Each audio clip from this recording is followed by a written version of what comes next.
recording. Episode 8. And this is Funky Town? Funky Town? Well, Does that work? No, funky. Yeah, okay. Yeah. We'll come up with something eventually. Sour Time. Alright. Sour Time. Sour Patch. Oh, that'll work. Sour Patch.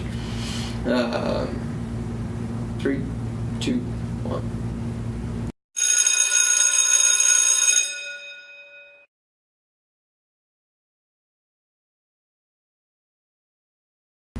Welcome back. Class is now in session at Elemental Craft. I'm Brian, and this is Ian over at Beer Garden Jinx. Beautiful Jinx Mark. Beautiful. Mark. And with us, as always, is our 6-pack of the week. This is our Sour Patch of the week. Still pretty bloody hot outside, and some of these are going to help quench your thirst, I think, just as well. So, without further ado, we're going to kick off with Almanac. So, Almanac out of California, they have this really awesome. It's a golden or sour blonde with Buddha's hand.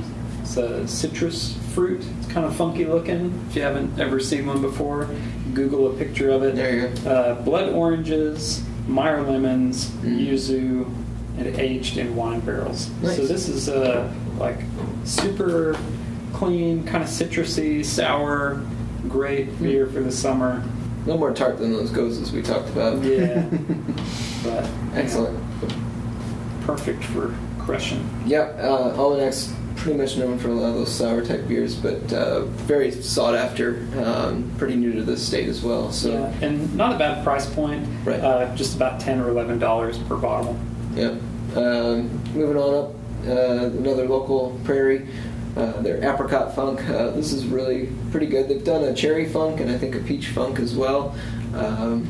And no longer on the market. They kind of come out with these every so often. Yeah. And this one I think did really well. I believe Apricot, in my opinion, comes out a lot more than most of the like peach or nectarine type beers and stone fruit like that. It's just a little hazy, but juicy, easy drinking. There's not a heck of a lot of sourness to it. It's more tart and just really fruity overall. I think most people like it, and a good price point for a 500 milliliter bottle. Yeah, only about $8 per bottle. Yeah, not bad. And moving over to Colorado, our sort of neighbor, Paradox, which is pretty new to the state as well. Yeah, this is another one from Craft and Barrel, along with the Almanac. Hibiscus. So this is a wild sour golden that's been brewed with hibiscus, tangerine, and lemon drop hops, aged in wine barrels. So it's in the similar strain to the Almanac. The hibiscus kind of give it a pinkish hue, but the tangerine peel, lemon drop hops, super delicious. Yeah, I think with some of the Paradoxes too, we kind of talked. There's no real sour scale. Right. You know, on their bottles, they kind of give you a little infographic about how to scale it up. So, serving suggestion, the hop profile. So this one is like on the lower end, which will be with pretty much all of these beers as well. And then it's about 3/4 of the way to the top on the sourness scale. Yeah. So definitely going to be, if you're more adventurous and want to try, Paradox is the way to go with a lot of unique flavors. Yeah. Then moving into a classic that's been around for hundreds of years. Yeah. The Rodenbach. So they take 33% young beer and mix it with 67% beer that's been aged for 2 years in oak foeders. And this was kind of my introductory to the sour styles, and it's really approachable. It's not overly tart or jaw-clenchingly sour. Yeah, and it's easy to drink. It's a nice price point. It's only about $10 for the 750. That's awesome. So if you haven't had it, great beer to share with a friend and try something new. I highly recommend it as well. Again, one of those introductory sours and it's just funny because it's so old. It's been around for so long. Yeah, but it's something that's tried and true. Definitely. And then moving up to Boulevard, their Changeling Dark Sour Ale. So this is going to be kind of similar to the Grand Cru. They use a little bit darker malts, and they've aged their, and alcohol I think is about the same percentage, but they've aged theirs in some oak barrels as well, I believe. I'm sorry, wine and whiskey barrels. So, and also with Brettanomyces. So this is kind of similar to Love Child number 4. Really? In that they did that one in wine and whiskey barrels. That's probably one of my favorites of those. Yeah. Excellent.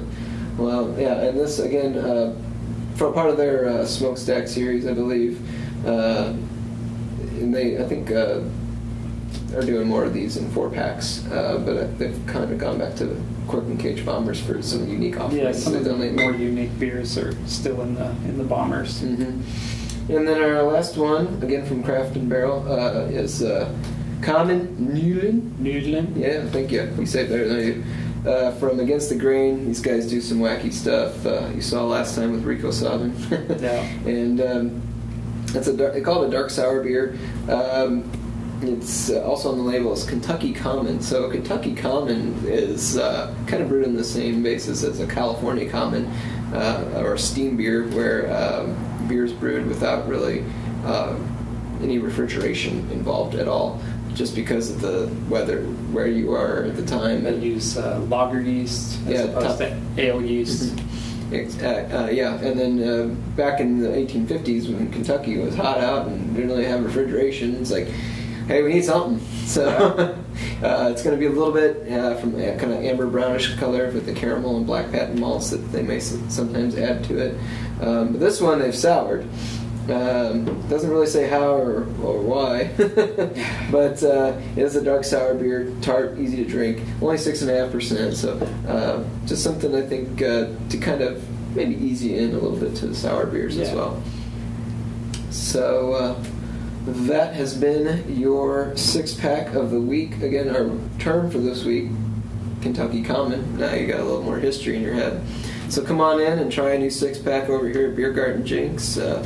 Get drunk and forget everything and come back next week and learn more. Yeah. So I've been Brian from beersok.com and oklahomacraftbeer.com.